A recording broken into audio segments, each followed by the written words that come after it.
big dream, big hope. It was in a very romantic period. This year, 17 African nations mark 50 years of independence from decades of European colonialism. One continent hungry for another's riches. European imperialism in Africa set up the continent to be raped, its resources just sucked out. The dreams of the independence era were to be short-lived. The initial euphoria disappeared very, very quickly, within a year, maybe 2 years. This is a story of mass exploitation, of the ecstasy of independence, and of how, with liberation, a new scramble for resources was born.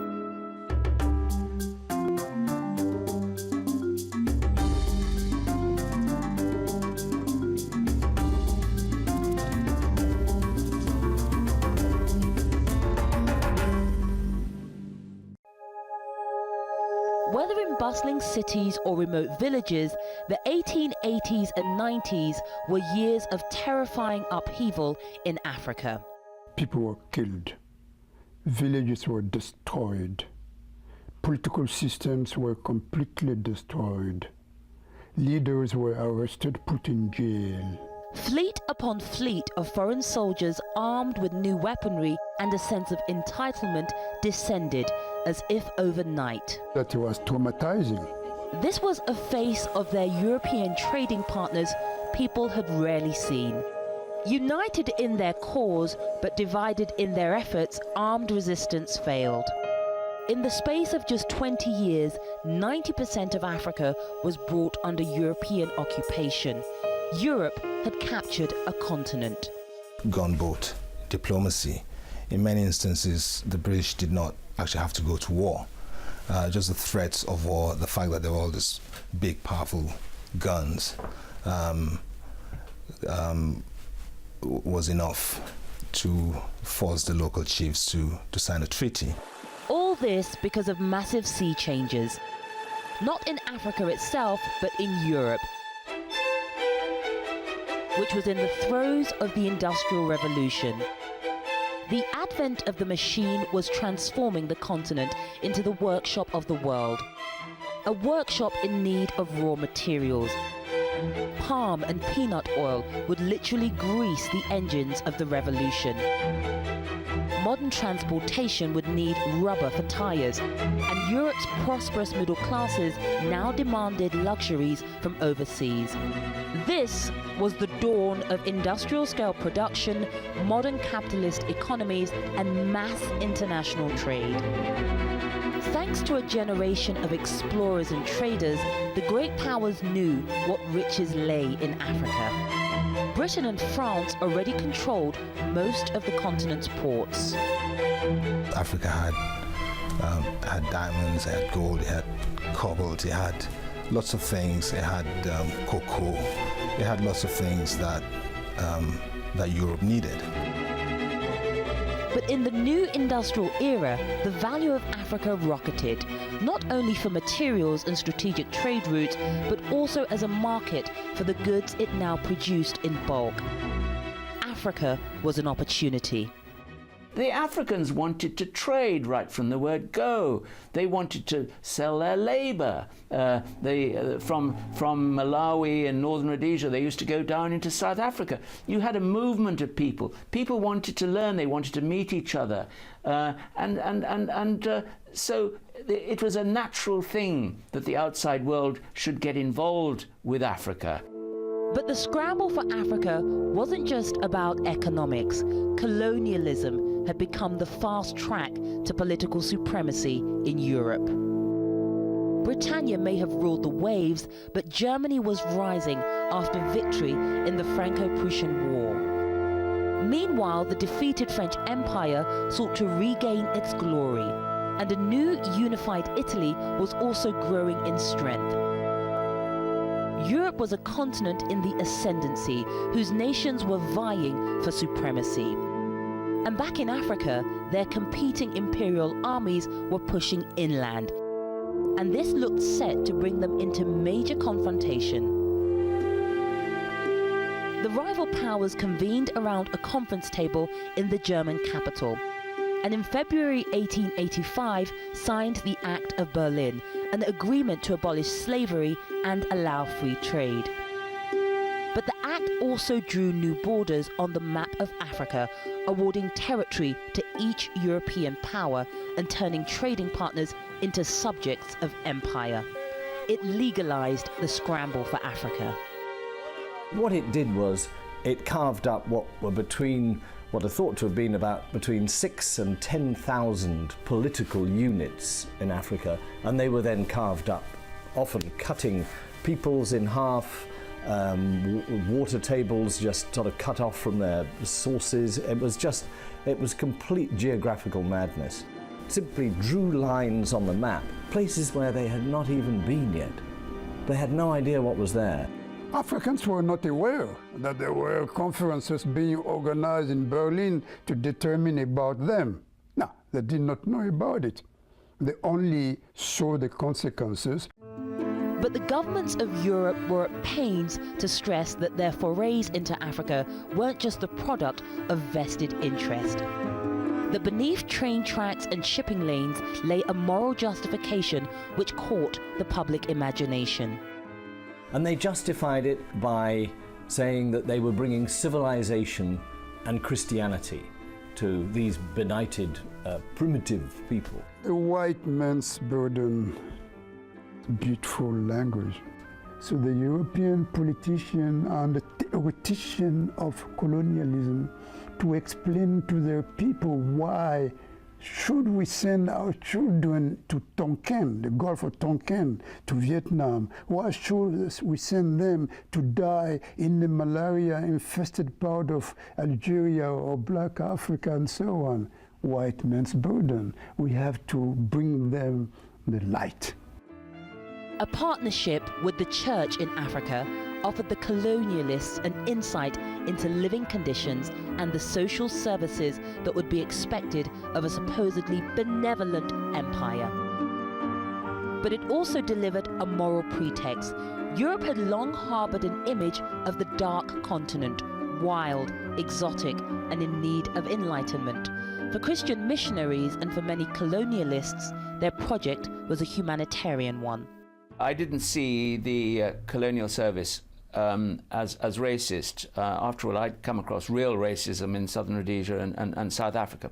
Well, when I was at school in South Africa, I had no African friends. There was no contact between white people living in South Africa at that time and African people on a basis of equality. It was all master and servant.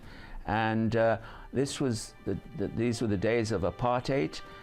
I just could not accept the idea that every white man was superior to every black man. I knew that this was just nonsense. You cannot dominate a people without giving him a sense of inferiority. Racism is part of a colonial system. White supremacy was in exercise, was in practice in all the colonies. As far as I was concerned, being able to get into the colonial service was exactly what I wanted, because I thought and I knew that the British government had the right idea towards Africa and Africans, and I wanted to have a normal relationship because I loved Africa. Black men and white men were not equal. Even if they were all citizens, there was a limit. As Africa was brought under colonial rule, the lines etched on a map at Berlin were now drawn on the ground. Between them, Britain and France had the lion's share of territory. Among Britain's colonies were key ports in Egypt, the Gold Coast, now Ghana, and Nigeria, and settler colonies in Zimbabwe and South Africa. Excluding Libya, France controlled the rest of Arabic-speaking North Africa, as well as large federations in West and Central Africa. Belgium had taken the vast Congo. Colonies taken by Spain, Italy, Portugal and Germany were relatively few, and only Ethiopia and Liberia remained autonomous. It was difficult to explain how people who made so much money in the slave trade the bourgeois ports of England or France and so on. For hundreds of years they invested in it. Suddenly found that what we are doing is despicable. Something happened. You only can explain that because the imperatives have changed. They wanted now to have access to the resources. The 19th century abolition of slavery in Africa failed to bring freedom. Instead, once colonial armies had expelled the slave traders, people began to realize they simply had new masters to serve.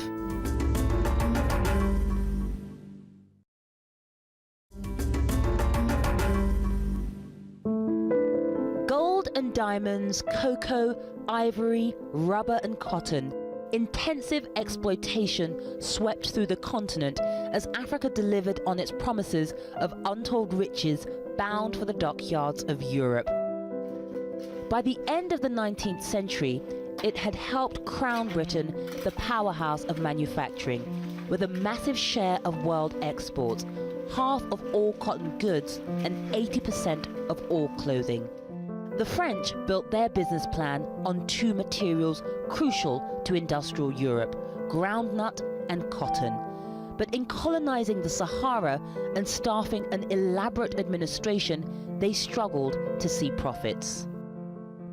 France didn't simply want to rule an area, they wanted to assimilate a population. African towns were remodeled to replicate Dijon or Marseille. And the more French a person became, the better their chances in life. It was an attitude to Africans that they were proud of. But even the gift of citizenship wasn't quite what it seemed. I remember I come from a family in which we don't speak French, but when we went to the elementary school, we had to learn French. So during the first year, to be honest with you, we just remained quiet. We learned how to recite the alphabet, and bit by bit we learned some French word because it was forbidden to speak the mother language. The French ideal of cultural assimilation proved grossly misjudged. The colonies were founded by French military men to the exclusion of existing leaders. Their heavy-handed rule often created grievances among African subjects. But remote communities in places like Chad were able to evade the daily influence of French rule altogether. Only in Senegal, the seat of French West Africa, did a privileged few find a political voice. If the goal of building France in Africa succeeded in bricks and mortar, it largely failed in hearts and minds. The contact was a contact of inequality. In other words, we were made to believe as if we had no civilization, no culture. That was very traumatizing indeed. While the British rejected the French policy of cultural colonization, it still often happened in practice. For my father's generation, the relationship with England was completely uncritical, uncomplicated. They went to church, they had a British education, they loved Shakespeare, they listened to the BBC World Service, and they were just, they spoke English with a clipped, actually, English accent. And they referred to England as a mother country, even though very few of them actually had the opportunity to travel to England. Aside from the settler states, most British colonies saw only a small clique of British officials installed. Main part of the job was to go out on village-to-village touring, and you'd go with the chief. You'd have meetings at villages with the village headman. You'd ask them if there were problems. You'd look at their crops. You'd talk about road development or a dam or whatever. You kept in close touch with the people, and incidentally, you would speak to them in their own language. It was terribly important to learn the local language as quickly as possible. The British mainly took indirect control by appointing local leaders to manage the colonial mission.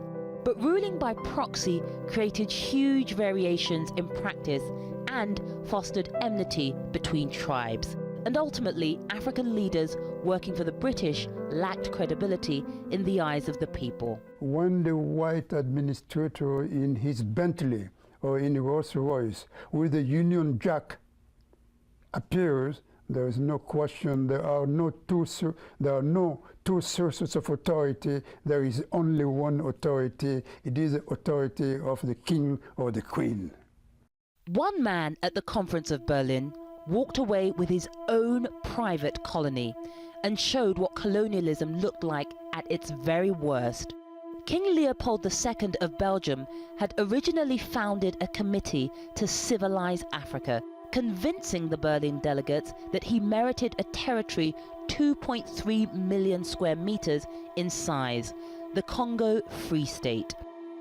But instead of improving the Congo, his 23-year reign was so brutal that the population halved, while Leopold and his men amassed huge personal fortunes. Men, women and children were forced to collect huge quotas of rubber for export. Those considered work-shy could face a punishment of hand amputation or worse. Dunlop's invention of the pneumatic tire in 1888 increased the price of rubber, the profits of Leopold, and the misery inflicted by his men. When you look at Congo under King Leopold, you realise the whole imperial venture in Africa could have been a great deal worse. I mean, that was just pure looting. Africans who didn't allow themselves to be enslaved were just killed. By 1903, reports of atrocities compiled by Christian missionaries and British envoys reached the world press. Leopold was exposed, but it took another 5 years for the Belgian government to finally repossess the Congo from Leopold amidst a state cover-up. The British, the French, the Germans, before 1918, of course, the Belgians used taxation, they used forced labor for their enterprises. It was the same practice almost ever. From the point of view of the African, there was a unity in the colonial system.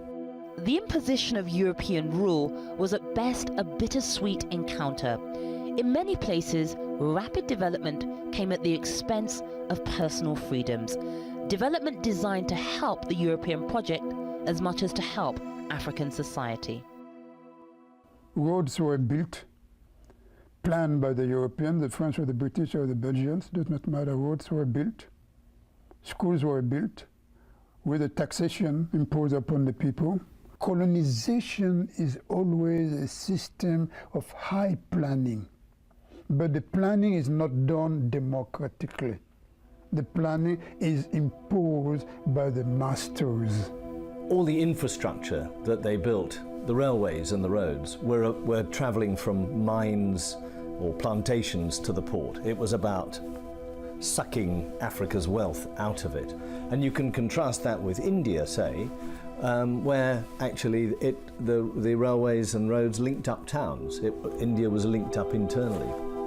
But in Africa, it was about getting the resources out. The scramble for Africa may have delayed conflict in Europe, but it couldn't prevent it. The outbreak of World War I in 1914 called on Africans to make the ultimate sacrifice for their mother country, even if they had never set foot on its soil. At least 165,000 Africans are thought to have died in the fighting. And in the Second World War, France and Britain's dependency on African troops peaked at around 500,000 men. The plunder of Africa's human resources had caught up with the plunder of the earth. Younger people from my generation were drafted to go to Vietnam. They fought in France against the Nazis, against the Germans. They fought in Algeria, in Tunisia, against the liberation movement there. No, there was no choice but to do it. Tens of thousands, indeed, of Africans of all confessions, Christians, non-Christians, Muslims, Arabs and blacks, who made that force. For de Gaulle, the leader of Free France, their show of loyalty would not go unrecognized. After World War II, there were reforms in the colonial system. The French began to introduce in the Constitution of 1945 and 1946 the idea of extension of citizenship to all people, regardless of his or her level of education. The British began to appoint Africans to the assemblies in their respective colonies and so on. But it was too late to buy loyalty to the empire. War had released a powerful genie from a bottle: African nationalism. World War II was a turning point in terms of the relationship between all the colonized people of Africa, Asia, the Middle East, and Europe. Because World War II destroyed systematically the invincibility of the Europeans. They suddenly found that these white people who back home in Nigeria, they had sometimes deified, they basically lived completely unequal existences. And suddenly they found in places like Burma that they were just as human as anyone else. They were brave, they were cowards, they did everything any human being did. And when they went back to Africa, my father's generation, quite a few of them became really politicized and took part in the struggle that ultimately culminated in independence. Africans were about to get a global platform for their struggle. With the war's end in 1945, the world powers pledged never again in the form of the United Nations. The new UN Charter explicitly promised self-sovereignty, with a committee dedicated to hear the grievances of colonized peoples. Throughout the 1930s, an economic depression had loomed over Europe, and the running costs of colonial administrations had soared since the start of the war. At the same time, Europe's economic crisis devalued the prices of Africa's raw goods. War-torn economies now buckled under the burden of running colonies overseas. The driver of colonialism once again became a catalyst for change: money.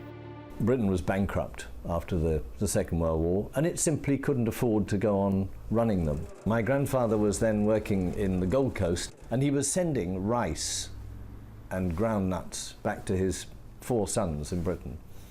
And they write pathetically grateful letters. Thank you for sending us this food. And I think the irony of that is amazing. Africa feeding very hungry Britain. But even as late as the 1950s, many in Europe allowed themselves to believe the empire could endure. The visit of the great white queen that touched the Nigerian imagination. Instead, the colonial powers were about to discover that exposing their subjects to world events had planted the seeds of their own rapid downfall.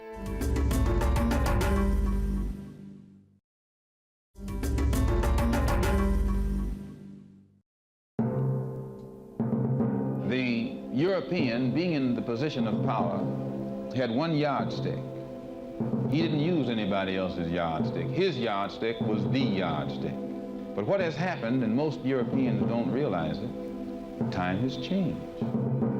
With this new sense of dignity and this new sense of self-respect, a new Negro came into being with a new determination to suffer, to struggle, to sacrifice, and even to die if necessary in order to be free.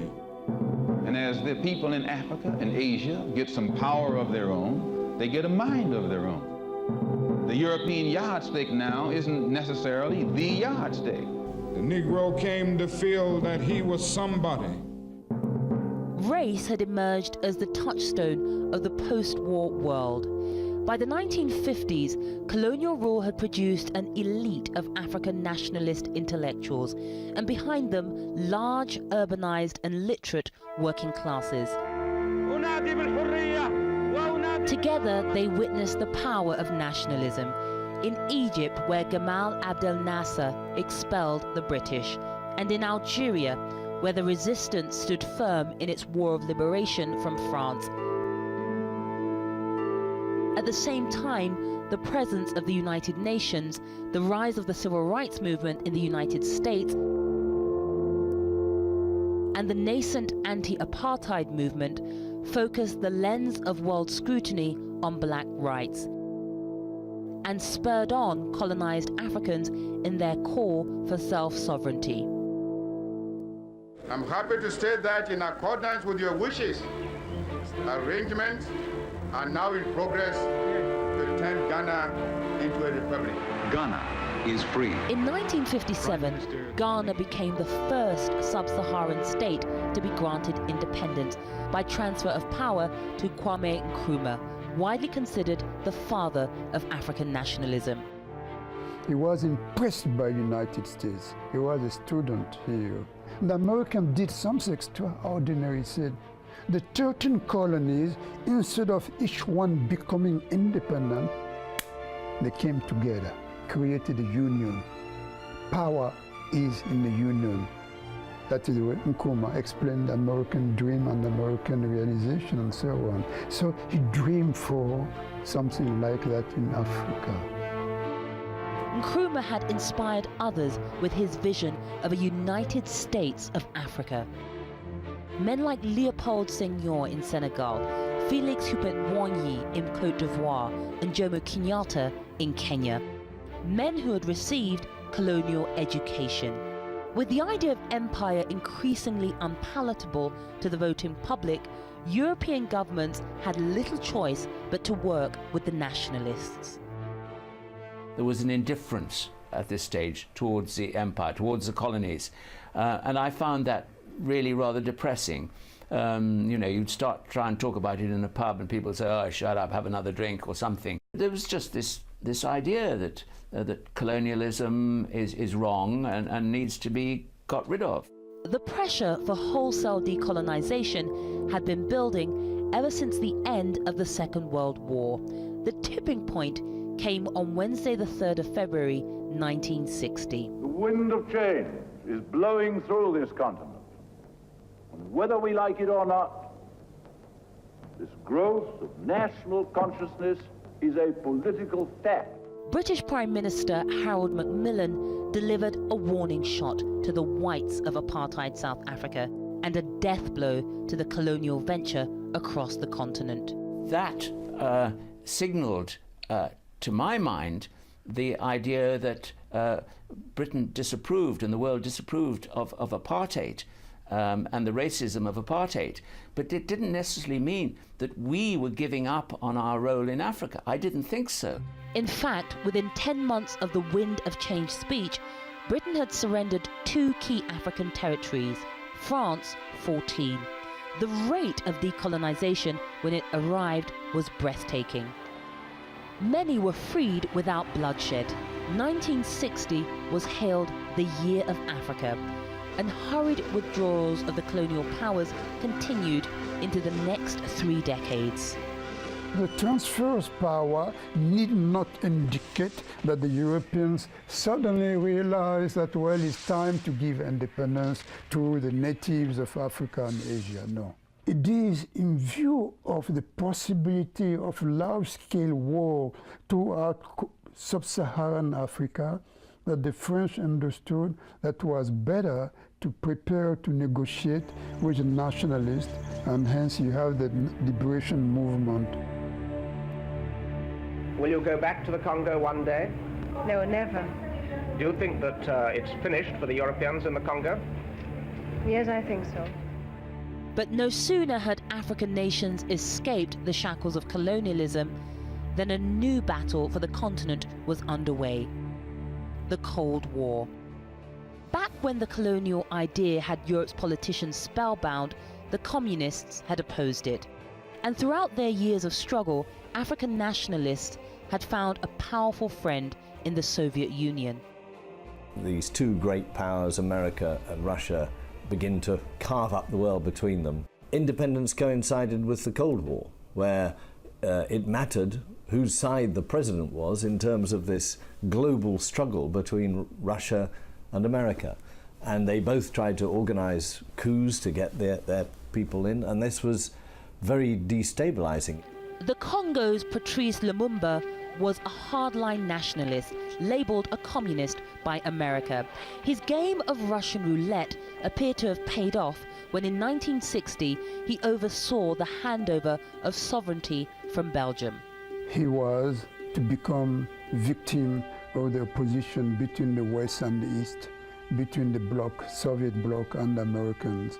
Because militia leaders with control of the mineral-rich Katanga province refused to be swallowed up in a wider republic led by a Soviet-backed Lumumba. Fearing their own material losses, the US and Belgium supported the rebels. And just 3 weeks after bringing the country into independence, Lumumba was captured by the Katanga militiamen, tortured and killed. So he became a legendary figure, not for what he did, but for what he could represent. Lumumba suffered more indignities, including being forced to eat a speech, which he restated his claim to be the Congo's rightful premier. Congo's riches, combined with global geopolitics, had again proven a disastrous mix. And with freedom from overt colonial exploitation, the scramble for resources was driven underground.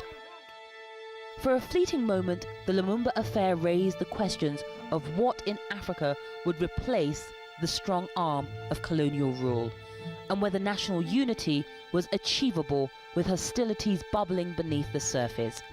But in the excitement of independence, this was quickly forgotten. I suppose one of the ironies is that the European countries that were democratic didn't really introduce much democracy to Africa. So when independence comes and people can vote, many of these countries then politically exploded. All sorts of political problems that had been suppressed by colonial imperial rule then burst out, and many of them, like in Congo, practically tore the countries to pieces. I think it was a very unplanned thing, frankly. And it was only in the last year and a half or so before independence that all of a sudden, with independence looming, we started to have accelerated programs to train locals. Of course, that wasn't enough. So in the end, we handed over to a country which was not properly prepared for independence. I think that we would have done Africa a lot of good by staying and preparing flat out for another 5 or 6 years. But for Africans everywhere, decolonization couldn't happen fast enough. For that generation of Nigerians, it was just a feeling of complete euphoria, of triumph, of total confidence in the future of Nigeria. They really believed that Nigeria was, and all of Africa, I mean, they were Pan-Africans. They believed very much in the idea that the whole of Africa was going to rise from the shackles of the past. Dream, big hope. People thought that independence will bring about the solution to many problems. So it was in a very romantic period. Celebration of independence, dances, big projects. That euphoria wouldn't last.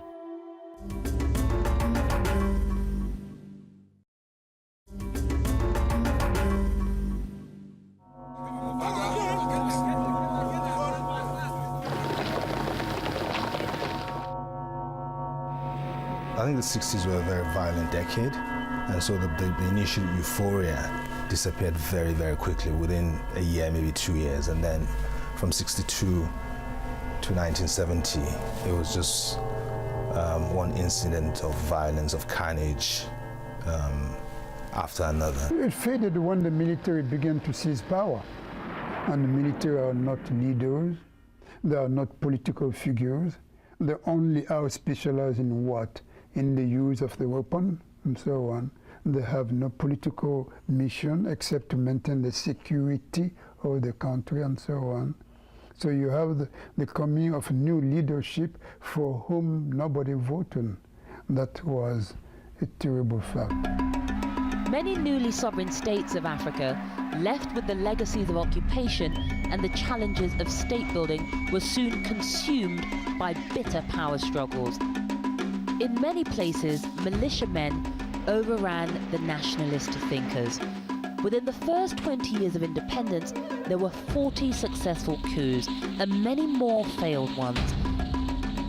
Former British territories were torn apart by ethnic conflict as the dark side of ruling by proxy gradually came to light.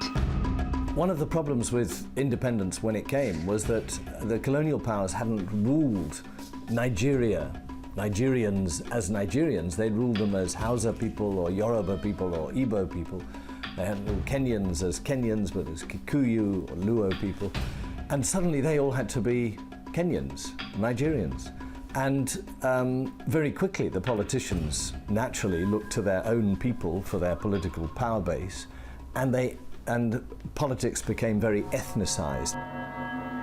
In the 30 years which followed the Year of Africa, 2 million people are thought to have died in ethnic violence in ex-British colonies alone. In the case of Nigeria, basically when the British left in 1960,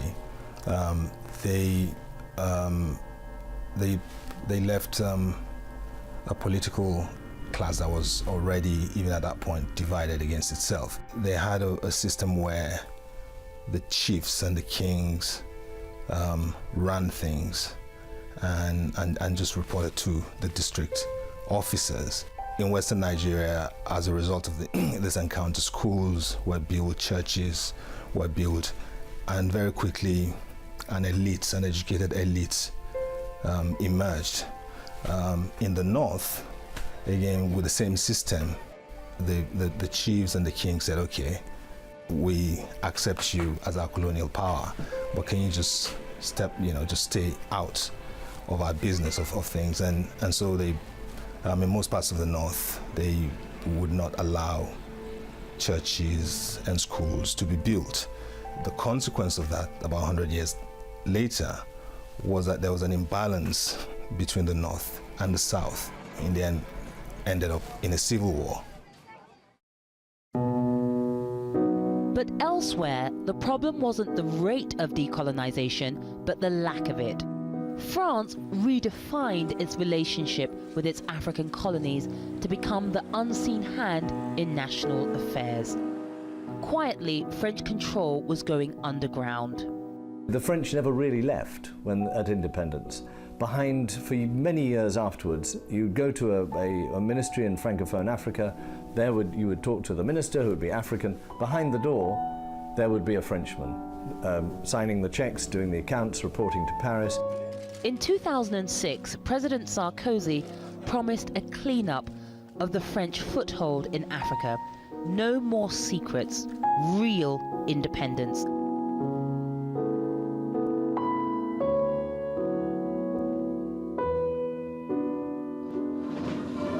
But Bastille Day celebrations in Paris this year sent a clear message that they remain as closely interested in the continent's affairs as they ever were.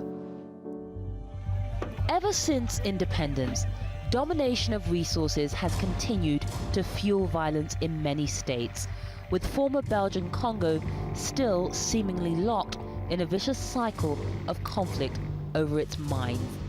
African rulers, foreign multinationals and governments have continued to strike deals to plunder commodities and helped cripple national economies already set back by the colonial experience. I suppose in the 19th century, the Europeans just went in, enslaved people, forced them to dig and took it all for themselves. I think these days there's a complicity between the rulers of Africa and Western companies or middlemen. Mines in whichever country you're talking about needed somebody to bring in the personnel and the equipment to dig out the minerals, to employ people to continue to dig out the minerals, to maintain the place. Outside investment then, as now, is terribly important. The continuing diversion of minerals isn't the only exploitative practice.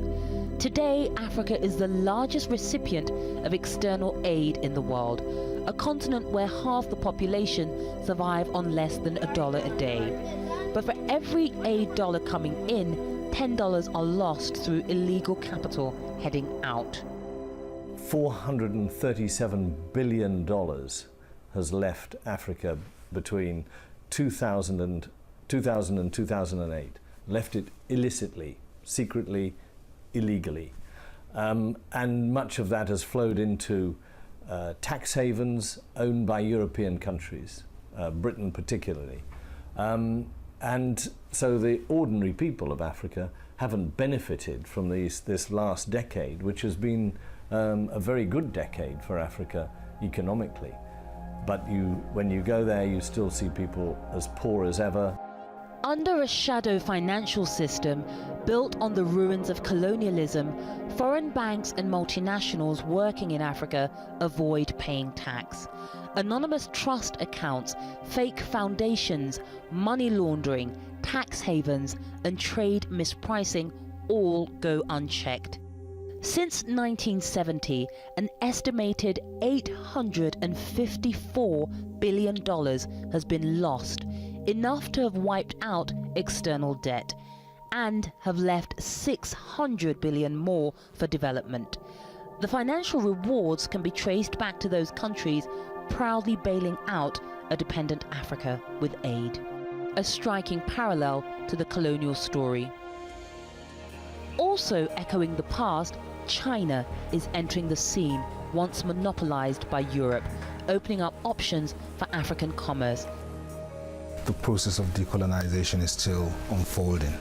It's quite interesting that China has now come into the scenario, vying for contracts and for rights to exploit natural resources with European countries. It's China's demand for African resources which has pushed their prices globally. That's actually been very good for Africa.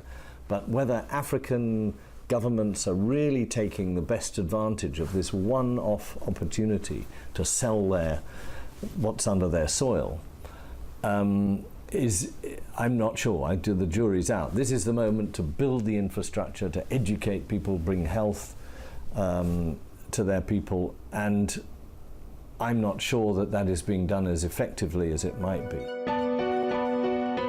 While Nkrumah's United States of Africa may never have materialized, Africa today does have success stories, like Botswana, where diamond revenues have financed development under a multi-party government, and Senegal, where democracy, stability and civil liberties have characterized the past 50 years of self-rule. I think we can be very confident about the future of Africa. Africa espouses education, it espouses modernity. It is also becoming more and more democratic. We have not just the natural resources, but the intellectual resources, the strength of character. I believe a lot in the new professional classes. These are not the elites who have robbed Africa. These are world-class professionals. They've got an uphill struggle, but I think Africa may have turned the corner. Whether days of empire or nationhood, for over a century now, the world's relationship with Africa has been built on disparity.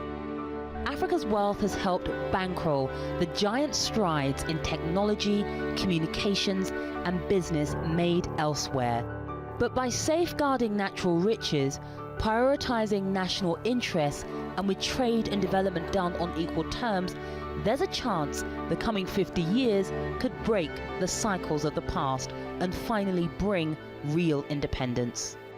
We should not make colonialism responsible of everything bad in Africa. After all, for 50 years, some of these countries have been independent. Now, I will agree with you as a historian that 50 years are not long enough. But 50 years are enough to begin to see clearer where to go. We have to insist on the responsibility of the African leadership also. The natural bounties given by nature and God, instead of being a curse, may well become a new opportunity for better tomorrows under democracy, transparency, great respect of the law.